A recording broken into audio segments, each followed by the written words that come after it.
May mga tao talaga napipilitan lang. Sabi ng isang hari sa kanyang kaharian, bukas, lahat ng mga lalaki magpunta sa harap ng palasyo, may paligsahan ako. Ang magwawagi sa paligsahan ay maaaring sabihin na kanyang gusto. Kung gusto niya kalahati na kayamanan ng kaharian, o gusto niyang mapangasawa maganda kong anak na dalaga. Wow! Bukas lahat ng lalaki sa harap ng palasyo. Ano pong paligsahan, mahal na hari? Ang paligsahan na ito, kung sino sa inyo makakatawid sa ilog na yan na punong-puno ng mga buhayang gutom na gutom, siyang magwawagi. At maaaring sabihin na kanyang gusto. Kung gusto niya kalahati na kayamanan ng kaharian o gusto niyang mapangasawa, maganda kong anak na dalaga. Wow. Walang makaimik sa mga lalaki nung makita yung mga buhaya ang lalaki. Sa sobrang gutom nagkakagatan. Pero, biglang may isang lalaki sa ilog. Lumangoy. Sinakmal ng mga buhaya, tinatamaan pero hindi napupuruhan.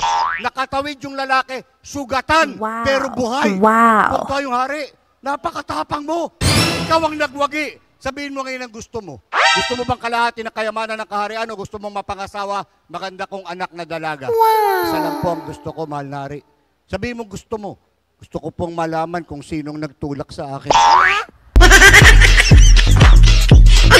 Kayo kaya itulak ko sa buhaya.